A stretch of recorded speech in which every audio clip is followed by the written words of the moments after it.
దిశ TV news కి స్వాగతం. బులెటిన్ల ముందుగా హెడ్లైన్స్ చూద్దాం.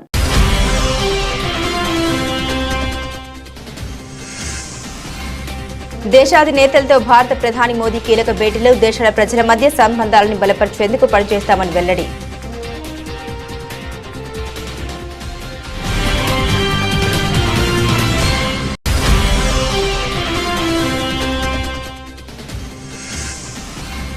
కాంగ్రెస్ ప్రభుత్వ విజయోత్సవాలపై బీఆర్ఎస్ అగ్రనేత హరీష్ రావు వ్యంగ్యస్త్రాలు. ఏం సాధించారని విజయోత్సవాలు జరుపుకుంటున్నారంటూ ప్రశ్నించిన మాజీ మంత్రి.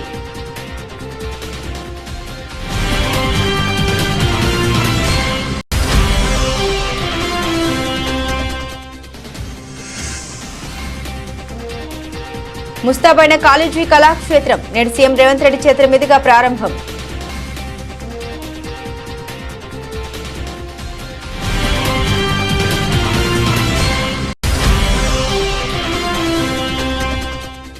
సిద్దిపేట జిల్లాలో పర్యటించిన జర్మనీ దేశస్థులు. సిద్దిపేట కోమటి చెరువు వద్ద డైనోసార్ పార్కును సందర్శించి అభివృద్ధిని కొనియాడిన జర్మనీ వాసులు.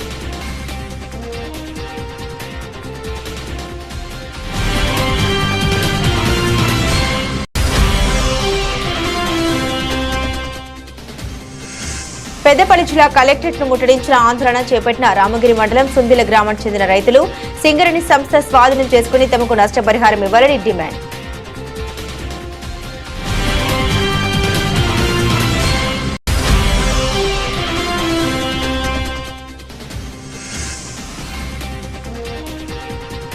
శబరిమలకు భారీగా అయ్యప్ప భక్తులు. స్వామివారి దర్శనానికి 10 గంటల సమయం.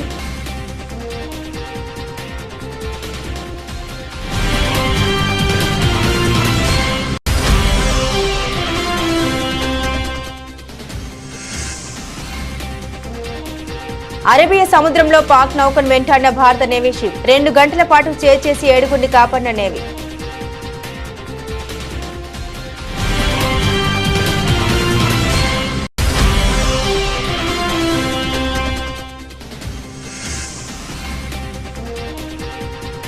లాభంలోకి దేశీయ సూచీలు. వరుస నష్టాల నుండి లాభాల జోష్తో ప్రారంభం.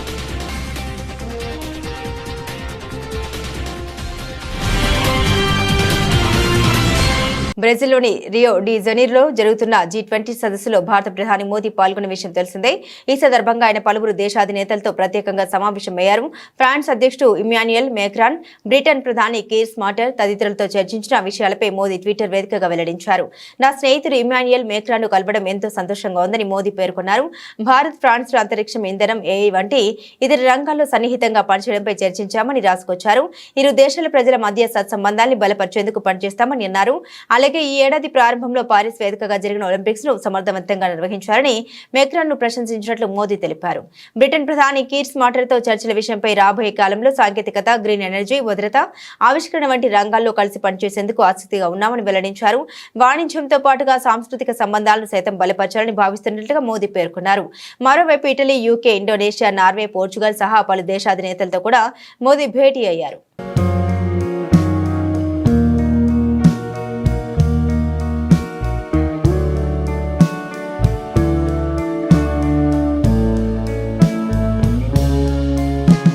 మాజీ ప్రధాని ఇందిరాగాంధీ జయంతి నేడు. ఈ సందర్భంగా కాంగ్రెస్ పార్టీ అగ్రనేతలు ఇందిరాగాంధీకి ఘనంగా నివాళులర్పిస్తున్నారు. మంగళవారం ఉదయం కాంగ్రెస్ పార్టీ అధ్యక్షుడు మల్లికార్జున ఖార్గే లోక్సభలో ప్రధాన ప్రతిపక్ష నేత రాహుల్ గాంధీ నివాళులర్పించారు. ఢిల్లీలోని శక్తి స్థల్లో ఉన్న ఇందిరాగాంధీ సమాధి వద్ద పుష్పాంజలి ఘటించారు. అనంతరం జరిగిన సర్వమత ప్రార్థనలో పాల్గొన్నారు. దివంగత ప్రధాని ఇందిరాగాంధీ జయంతి సందర్భంగా హైదరాబాద్ లోని నెక్లెస్ రోడ్ లో గల PV మార్క్ వద్ద ఉన్న ఇందిరాగాంధీ విగ్రహానికి deputy CM Bhatti Vikramarka, PCC అధ్యక్షులు మహేష్ కుమార్ గౌడ్ పూలమాల వేసి నివాళులర్పించారు. ఈ సందర్భంగా ఆయన మీడియాతో మాట్లాడారు. దేశ అభిమానం లేని వారే ఇందిరాగాంధీపై విమర్శలు చేస్తున్నారని డిప్యూటీ సీఎం భట్టి విక్రమార్క పేర్కొన్నారు.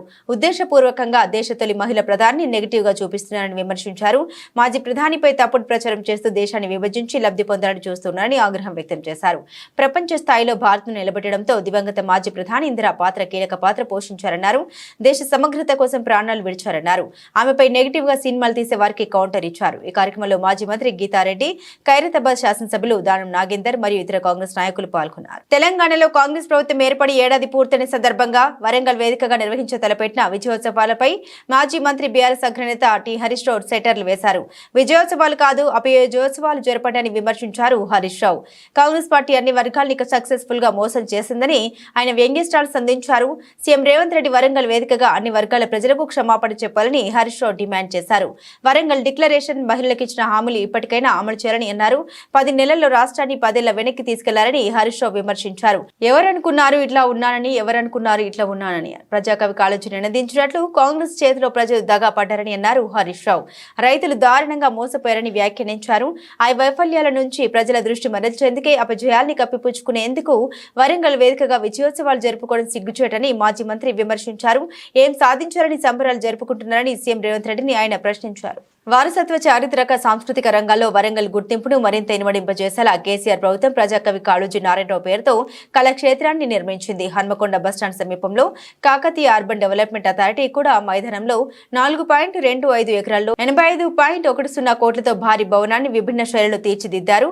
1.39 లక్షల చదరపు అడుగుల విస్తీర్ణంలో 4 అంతస్తుల సువిశాల భవనంలో 1500 సీటింగ్ సామర్థ్యంతో ఒక ఆడిటోరియంని ఏర్పాటు చేశారు. Mini meeting hall, dining halls, VIP suits ను అత్యాధునికంగా నిర్మించారు. గ్రౌండ్ ఫ్లోర్ లో 2 మేకప్ రూమ్లు, ఆర్ట్ గ్యాలరీ ఉన్నాయి. గ్యాలరీలో కూర్చుని చూడడానికి వీలుగా ఫ్రీ ఫంక్షన్ ల్యాబ్ ను ఏర్పాటు చేశారు. సందర్శకులకు ఎలాంటి ఇబ్బందులు లేకుండా 4 హై కెపాసిటీ లిఫ్టులను బిగించారు. ఈ కళాక్షేత్రానికి కాంగ్రెస్ ప్రభుత్వం రంగులు వేసి ప్రారంభానికి సిద్ధం చేసింది. మంగళవారం ముఖ్యమంత్రి రేవంత్ రెడ్డి దీన్ని ప్రారంభించనున్నారు. ఆంధ్రప్రదేశ్ అసెంబ్లీ బడ్జెట్ సమావేశాలు మంగళవారం ఉదయం 9 గంటలకు ప్రారంభమయ్యాయి. ప్రశ్నోత్తరాల సమయం కొనసాగుతుంది. ఉద్యోగుల అంతర్రాష్ట్ర బదిలీలు, సాగునీటి కాల్వల నిర్వహణ, ఆక్వా రైతులపై పన్ను విధింపు, విద్యార్థులకు ఆర్థిక సహాయం, కడప జిల్లాలో ఎస్సీ ఎస్టీలకు వాహనాల పంపిణీ తదితర వాటిపై చర్చ జరగనుంది. కాగా రిషికొండపై భవనాల నిర్మాణం, రాష్ట్రంలో పోలవరం ప్రాజెక్టు, ఇతర సాగునీటి ప్రాజెక్టులపై స్వల్పకాలిక చర్చ జరగనుంది. అలాగే ఐటీడీఏ ప్రాజెక్టు, పాడేరు, పీలేరు నియోజకవర్గాల్లో అడవిపల్లి ప్రాజెక్టు, చేనేత కార్మికులకు ప్రోత్సాహకాలు, కార్మిక సంక్షేమ మండలి, డ్వాక్రా సంఘాలకు 0 వడ్డీ పథకంపై ప్రశ్నోత్తరాలు జరగనున్నాయి. కాగా పలు డిపార్ట్మెంట్లకు సంబంధించిన డిమాండ్స్ పై ఆయా శాఖల మంత్రులు వివరణ ఇస్తారు. ప్రశ్నోత్తరాల సమయం అనంతరం పలు బిల్లుల సభలో ప్రభుత్వం ప్రవేశపెట్టనుంది. ఆంధ్రప్రదేశ్ కోఆపరేటివ్ సొసైటీస్ చట్ట సవరణ బిల్లు 2024, ఆంధ్రప్రదేశ్ ఎక్సైజ్ చట్ట సవరణ బిల్లు, ఏపీ ప్రొహిబిషన్ చట్ట సవరణ బిల్లు, ఇండియా మెడ్ లిక్కర్, ఫారెన్ మెడ్ లిక్కర్ చట్ట సవరణ బిల్లుల్ని సర్కార్ ప్రవేశపెట్టనుంది. మాజీ ప్రధాని స్వర్గీయ ఇందిరాగాంధీ 107వ జయంతి సందర్భంగా భూపాలపల్లి కాంగ్రెస్ పార్టీ కార్యాలయంలో కేక్ కట్ చేసి జన్మదిన వేడుకలు ఘనంగా నిర్వహించారు. ఈ వేడుకల్లో భూపాలపల్లి ఎమ్మెల్యే గండ్ర సత్యనారాయణరావు పాల్గొన్నారు. అనంతరం వరంగల్ ఆర్ట్స్ అండ్ సైన్స్ కళాశాల ప్రాంగణంలో జరిగే ప్రజాపాలన విజయోత్సవ సభకు జిల్లా కాంగ్రెస్ పార్టీ కార్యాలయం నుండి బయలుదేరిన వాహనాన్ని ఎమ్మెల్యే జెండా ఊపి ప్రారంభించారు. ఈ సందర్భంగా ఎమ్మెల్యే గండ్ర సత్యనారాయణరావు మాట్లాడుతూ తెలంగాణలో ప్రజాపాలన విజయోత్సవం సభ నిర్వహించుకోవడం ఎంతో సంతోషంగా ఉందన్నారు. సీఎం రేవంత్ రెడ్డి నాయకత్వంలో వరంగల్లో డిక్లరేషన్ సభ నిర్వహించి ఆ రోజు ఆ సభలో ఇచ్చిన మాట ప్రకారం ప్రజలకు 6 గ్యారెంటీలను అమలు పరుస్తూ పేద ప్రజలకు సంక్షేమ పథకాలు అందిస్తున్నామని అన్నారు. కాంగ్రెస్ ప్రభుత్వం ఏర్పడి గడిచిన సంవత్సరం కాలంలో పేదలకు సంక్షేమ ఫలాలు అందిస్తూ నేడు Warangal arts and science college ప్రాంగణంలో ప్రజాపాలన విజయోత్సవ సభకు సీఎం రేవంత్ రెడ్డి హాజరైన నేపథ్యంలో భూపాలపల్లి నుండి పెద్ద మొత్తంలో కాంగ్రెస్ పార్టీ శ్రేణులు, ప్రజలు, మహిళలు, అభిమానులు తరలి వెళ్తున్నారని ఈ సందర్భంగా ఎమ్మెల్యే గండ్ర సత్యనారాయణరావు తెలిపారు. నేటి సభతో మరింత ఉత్సాహంతో తెలంగాణలో మరిన్ని అభివృద్ధి సంక్షేమ ఫలాలు ప్రవేశపెట్టి తెలంగాణను సీఎం రేవంత్ రెడ్డి నాయకత్వంలో అభివృద్ధి రాష్ట్రంగా తీర్చిదిద్దబోతున్నామని ఆశాభావం వ్యక్తం చేశారు. గిద్దలూరు ఎమ్మెల్యే అశోక్ రెడ్డి అసెంబ్లీలో జిల్లాలో చిట్టచివరిగా ఉండే తన నియోజకవర్గం అభివృద్ధిలో వెనుకబడి ఉందని తెలిపారు. తన హయాంలో 100 పడకలుగా అప్గ్రేడ్ చేసిన గిద్దలూరు ప్రభుత్వ ఆసుపత్రిని గత ప్రభుత్వం 40 పడకలుగా మార్చిందని ఆవేదన వ్యక్తం చేశారు. ఆ ప్రభుత్వ ఆసుపత్రిని 100 పడకల ఆసుపత్రిగా అప్గ్రేడ్ చేయడంతో పాటు కొమరోలు ప్రభుత్వ ఆసుపత్రిని 30 పడకల ఆసుపత్రిగా తీర్చిదిద్దారని మంత్రిని కోరారు. గిద్దలూరు అశోక్ రెడ్డి గారు వెనుకబడినటువంటి ప్రాంతమైనటువంటి పశ్చిమ ప్రకాశంలో గిద్దలూరు అనేది అధ్యక్ష వెనుకబడినటువంటి పశ్చిమ ప్రకాశంలో గిద్దలూరు చిట్టచివరి నియోజకవర్గం అధ్యక్ష. అక్కడ 2014-19 సంవత్సరంలో 50 పడకలటువంటి ఆసుపత్రిని 100 పడకల హాస్పిటల్గా అప్గ్రేడేషన్ ఆ రోజు గౌరవ ముఖ్యమంత్రి చంద్రబాబు నాయుడు గారు చేయడం జరిగింది. అయితే ఆ యొక్క కన్స్ట్రక్షన్ని గత ప్రభుత్వము మొదలుపెట్టి దాన్ని 100 పడకల్ని 40 పడకల ఆసుపత్రి చేసింది. రివర్స్ పరిపాలన ధ్యేయంగా పరిపాలించిన గత ప్రభుత్వం. నేను మీ ద్వారా గౌరవ వైద్య ఆరోగ్య శాఖ మంత్రి గారిని కోరుతా ఉన్నాను, ఈ 40 పడకల ఏదైతే 100 పడకల ఆసుపత్రి ఉందో దాన్ని ఈ 40 పడకలు చేసినటువంటి దాన్ని మరలా 100 పడకల ఆసుపత్రిగా చేయాలని, రెండవది కొమరోల్లో ఉన్నటువంటి హాస్పిటల్ని అప్గ్రేడేషన్ చేసి 30 బెడెడ్ హాస్పిటల్గా చేయాలని చెప్పి మీ ద్వారా గౌరవ మంత్రి గారు నేను కోరుతా ఉన్నాను అధ్యక్ష.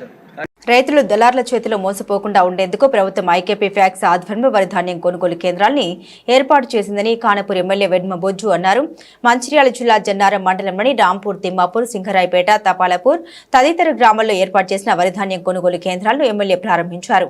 ఈ సందర్భంగా ఆయన మాట్లాడుతూ రైతులు 6 కాలం కష్టించి పండించిన నాణ్యమైన వరి ధాన్యాన్ని సర్కారు కేంద్రాల్లో విక్రయించి ప్రభుత్వం మద్దతు ధర పొందాలని సూచించారు.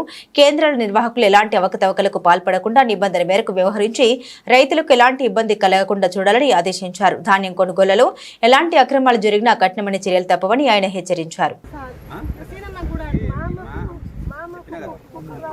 ఇంద్రమ కమిటీలో ఆల్రెడీ పాన్ చేశాం. త్వరలోని ఇంద్రమ ప్రక్రియ మేము స్టార్ట్ చేస్తాం. ఇస్తాను చెప్తున్నా.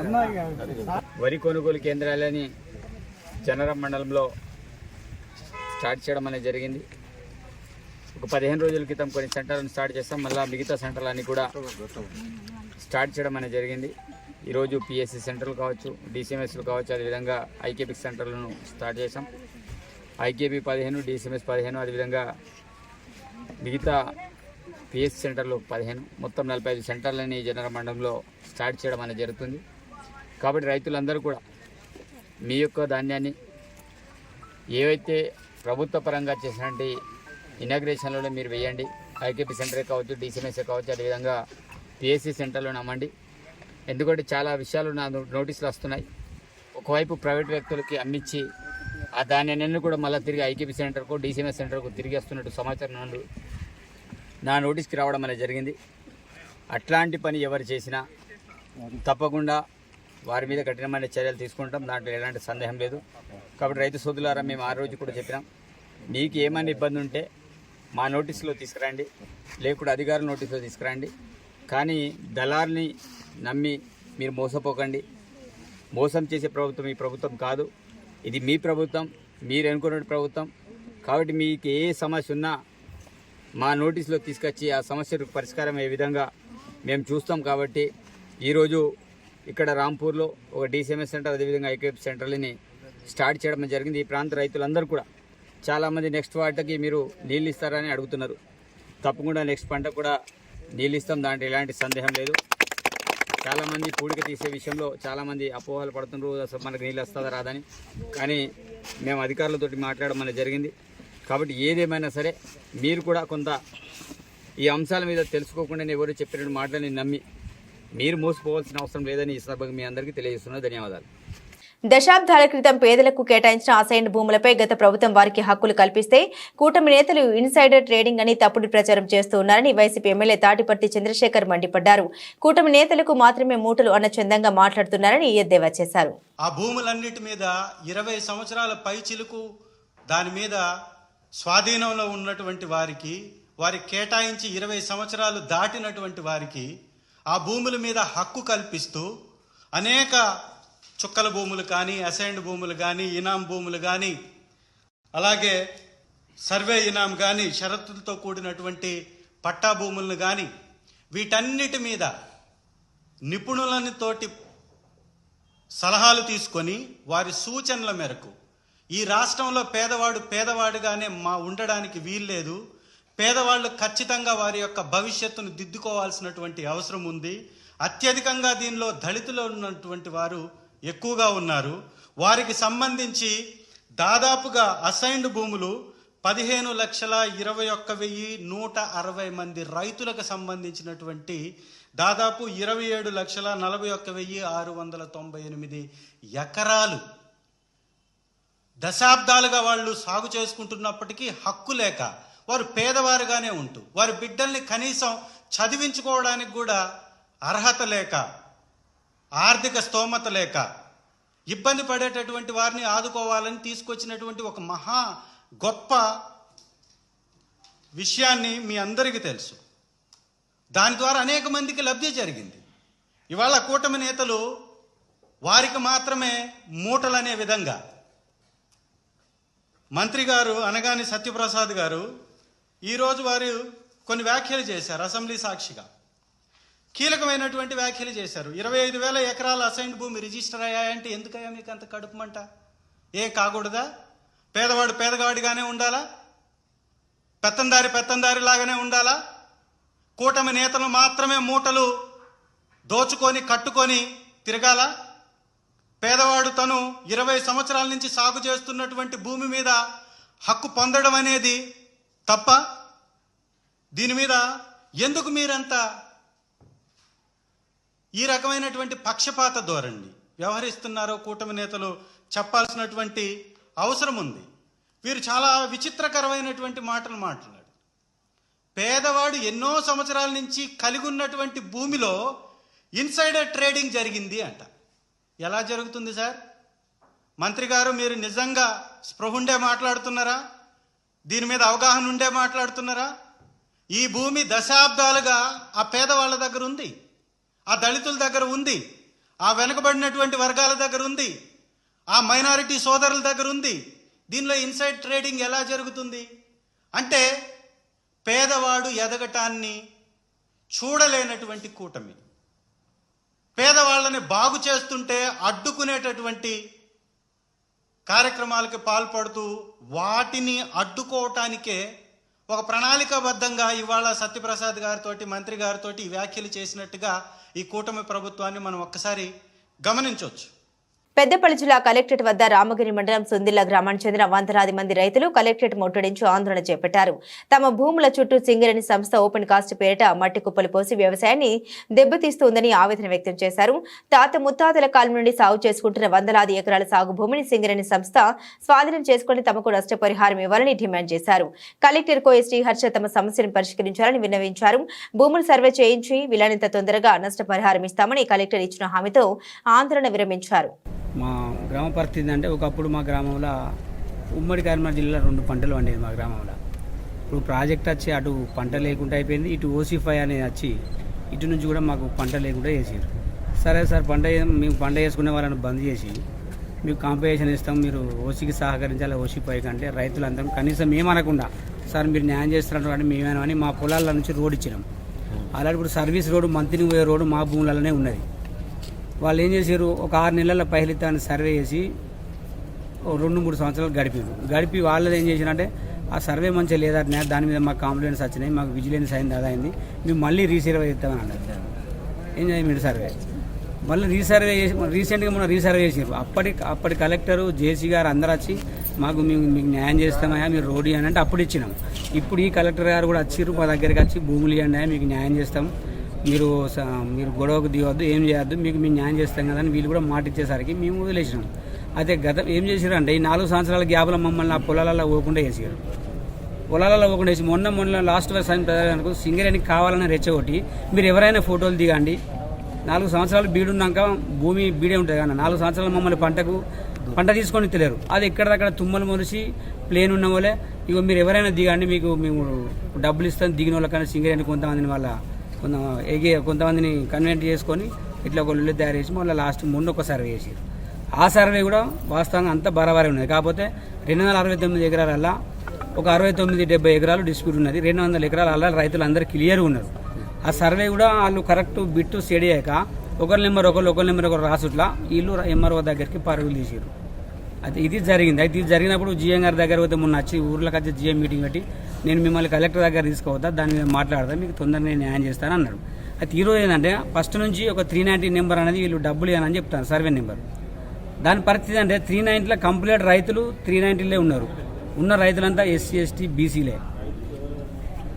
గత 40 సంవత్సరాలు మా తండ్రులు తాతల నుంచి మాకు అదే జీవనాధారం, మాకు వేరే ఆధారం కూడా లేదు. అత్తే గోర కనుక వచ్చి బతకాలి, లేదంటే ఆ ఊళ్ళో వ్యవసాయం చేసుకుందామంటే అది కూడా తీసేసారు.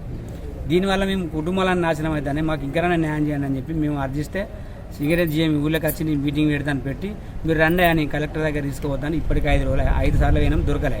మేమే స్వయంగా కలెక్టర్ గారి దగ్గరికి వచ్చినాము. కలెక్టర్ గారు ఏమన్నారంటే సానుకూలంగానే స్పందించారు. మీరు ఆ 390 దాని గురించి లిస్ట్ రాసి మాకు చెప్పండి, మిగతా నేను చెప్తా. అది ఎంఆర్ఓ దగ్గర లిస్ట్ ఉన్నది, అది దాని మీద కన్క్లూజన్ ఉన్నదట. అదేదో నేను చూస్తాను అన్నాడు.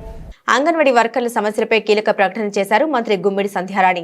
నవంబర్ 16న అంగన్వాడీ కార్యకర్తలు, మినీ కార్యకర్తలు జిల్లా స్థాయిలో కలెక్టరేట్ వద్ద ఆందోళన మా దృష్టికి వచ్చాయని తెలిపారు మంత్రి గుమ్మిడి సంధ్యారాణి. అంగన్వాడీ సిబ్బంది యొక్క ప్రతి సమస్య మీద ప్రభుత్వం చాలా సానుకూలంగా ఉందని, దశల వారీగా అంగన్వాడీలతో చర్చించి ప్రతి సమస్య పరిష్కారానికి చర్యలు తీసుకుంటామని ప్రకటించారు. సమ్మె ఆందోళన ద్వారా మాత్రమే సమస్యలు పరిష్కరించబడవని వివరించారు. అంగన్వాడీ సిబ్బందికి గ్రాట్యుటీ చెల్లింపు విషయం ప్రభుత్వ పరిశీలనలో ఉందన్నారు. అంగన్వాడీ సిబ్బంది సానుకూల దృక్పథంతో ఆలోచించి సేవల్లో ఎటువంటి ఆటంకం కలగకుండా చూడాలని కోరారు. ప్రభుత్వం ఈ సమస్యల పరిష్కారానికి చిత్తశుద్ధితో కృషి చేస్తుందని హామీ ఇచ్చారు మంత్రి గుమ్మిడి సంధ్యారాణి. ఏపీలో 55,607 అంగన్వాడీ కేంద్రాలు పనిచేస్తున్నాయన్నారు. 5,31,446 గర్భవతి బాలింత తల్లులు, 13,03,384 మంది 3 సంవత్సరాలలోపు పిల్లలు, 7 లక్షల మంది 3 నుండి 6 సంవత్సరాల మధ్య వయసు పిల్లలకు ఆరోగ్య పోషకాహార సేవలు అంగన్వాడీ సిబ్బంది అందిస్తుందని వివరించారు. అంగన్వాడీ కార్యకర్త సహాయకురాలు తల్లి పిల్లల ఆరోగ్యానికి చేస్తున్న కృషి అభినందనీయమన్నారు. ప్రీ స్కూల్ కార్యక్రమాల నిర్వహణలో కార్యకర్తలు చక్కగా పనిచేయట కేంద్రాల సందర్శనలో గమనించామని పేర్కొన్నారు. అధ్యక్ష, సంపూర్ణ ప్లస్ వీటన్నిటికీ, అలాగే గోరుముద్దలు ఇవన్నిటి కలిపి బాల సంజీవిని అని ఒక పేరు పెట్టి ఆ పథకం ఏర్పాటు చేయడం జరిగింది అధ్యక్ష. దీనిలో ఏంటంటే పూర్తిగా గిరిజనుల కోసం అడిగారు. గిరిజనుల కోసం, అలాగే మైదాన ప్రాంతంలో ఉన్నటువంటి గర్భిణీలకి, బాలింతలకి కూడా ఈ పథకం వర్తిస్తుంది అధ్యక్ష. ముఖ్యంగా టోటల్గా బాల సంజీవిని గిరిజన ప్రాంతాల్లో 8,311 మంది ఉన్నారు అధ్యక్ష.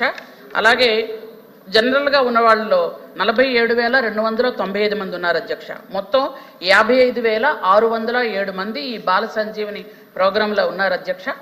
వీటికి ట్రైబల్ ఏరియాలో 65,65,63,00,000 ఏర్పాటు చేస్తున్నాం అధ్యక్ష. అలాగే ప్లేన్ ఏరియాలో 507 కోట్లు ఏర్పాటు చేయడం జరిగింది అధ్యక్ష. అలాగే వీటికి ఇస్తున్నటువంటి ఏదైతే వాళ్ళకి ఫీడింగ్ ఇస్తున్నామో, టేక్ రేషన్ హోమ్ ఇస్తున్నామో, అది ఇంతకు పూర్వం ఎలా ఉందో ఇప్పుడు అలాగే ఉంది అధ్యక్ష. దానిలో మార్పులు లేవు అధ్యక్ష. కానీ ట్రైబల్ ఏరియాలో అన్నిటి మీద కొంచెం ఎక్స్ట్రా ఇవ్వడం జరుగుతుంది అధ్యక్ష. కావాలి అంటే లిస్ట్ అని చదువుతాను అధ్యక్ష, లేదనుకుంటే సభ్యురాలకు పంపించమంటే పంపిస్తాను. లిస్ట్ చదవమన్నా చదువుతాను అధ్యక్ష. ఓకే. అలాగే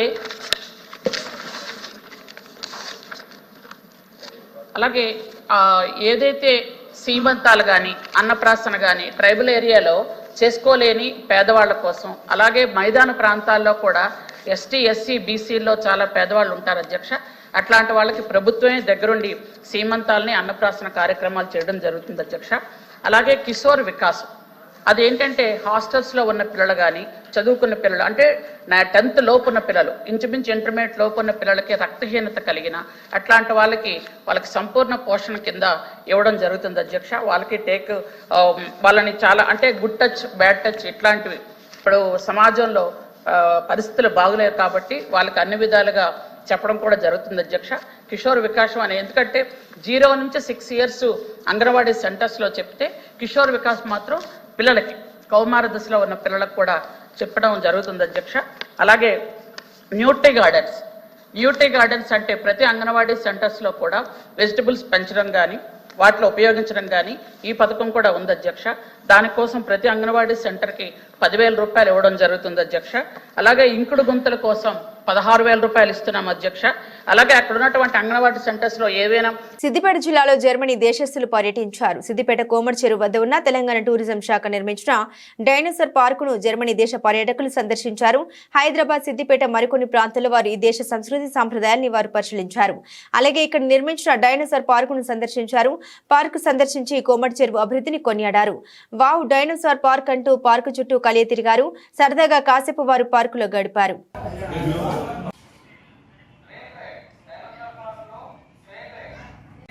డైనోసార్ పార్క్ లో ట్రైన్ రైడ్ ఒక్కరికి 50 రూపాయలు. రండి మేడం, రండి సార్. డైనోసార్ పార్క్ లో ట్రైన్ రైడ్ ఒక్కరికి 50 రూపాయలు. రండి మేడం, రండి సార్. డైనోసార్ పార్క్ లో train ride.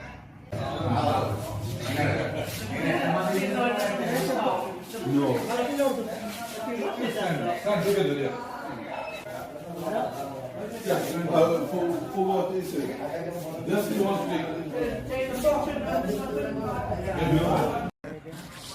Yeah, I'm doing fine. We enjoy this cave drive, and one of us, the strongest, gets scared about the dinosaur, and we have a lot of fun. Thank you. Bye. శబరిమలకు అయ్యప్ప భక్తులు భారీగా తరలివచ్చారు. దీంతో శబరిగిరులు అయ్యప్ప నామస్మరణతో మారుమోగుతున్నాయి. పెద్ద సంఖ్యలో మాలదారులు రావడంతో స్వామివారి దర్శనానికి 10 గంటల సమయం పడుతుంది. సన్నిధానం నుండి పంబా వరకు అయ్యప్ప భక్తులు క్యూలైన్లో వేచి ఉన్నారు. మండల పూజ ప్రారంభం కావడంతో శబరిమలకు భక్తులు పెద్ద సంఖ్యలో తరలివస్తుండటంతో ట్రావెన్కోర్ ఆలయ కమిటీ తగిన ఏర్పాట్లు చేస్తుంది. ఇప్పటికే అయ్యప్ప దర్శనాల కోసం టైం స్లాట్ బుకింగ్ తప్పనిసరి చేసిన దేవస్థాన కమిటీ దర్శన సమయాన్ని 18 గంటలకు పొడిగించింది.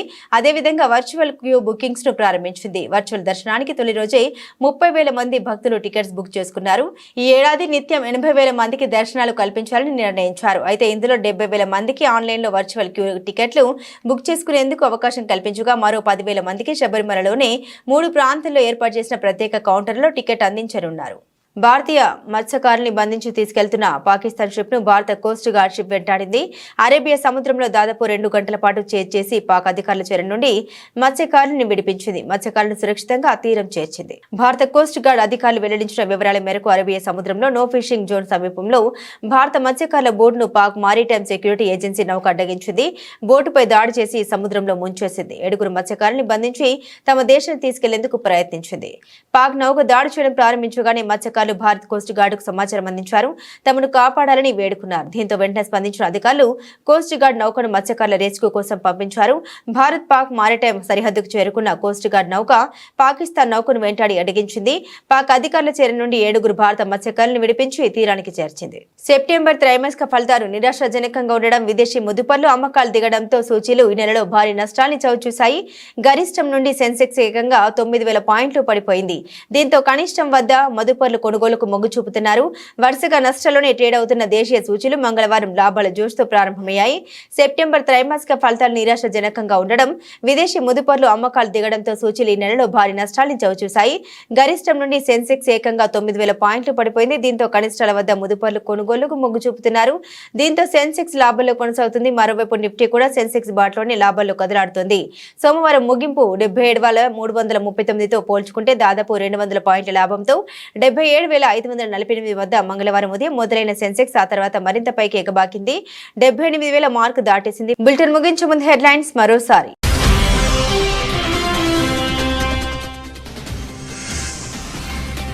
దేశాధినేతలతో భారత ప్రధాని మోదీ కీలక భేటీలో దేశాల ప్రజల మధ్య సంబంధాలను బలపరిచేందుకు పనిచేస్తామని వెల్లడి.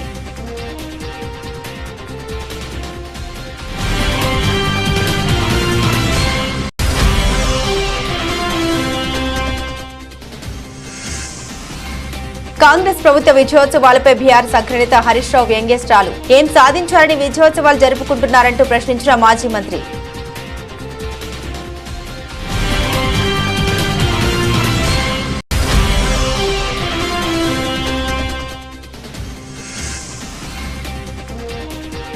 ముస్తాబైన కాలేజీ కళాక్షేత్రం నేడు సీఎం రేవంత్ రెడ్డి చేతుల మీదుగా ప్రారంభం.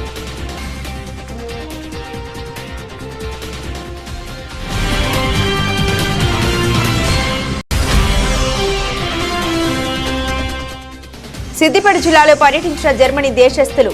సిద్దిపేట కోమటి చెరువు వద్ద డైనోసార్ పార్కును సందర్శించి అభివృద్ధిని కొనియాడిన జర్మనీ వాసులు.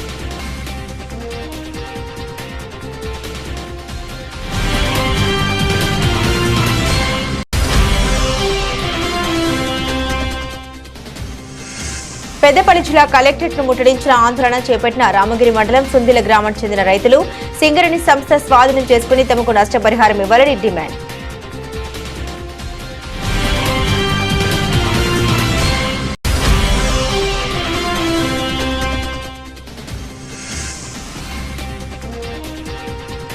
శబరిమలకు భారీగా అయ్యప్ప భక్తులు. స్వామివారి దర్శనానికి 10 గంటల సమయం.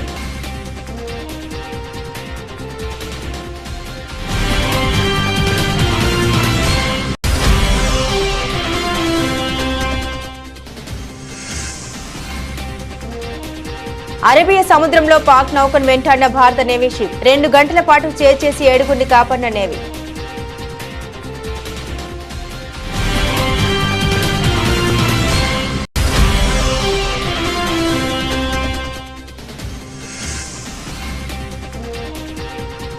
లాభంలోకి దేశీయ సూచీలు వరుస నష్టాల నుండి లాభాల జోష్తో ప్రారంభం.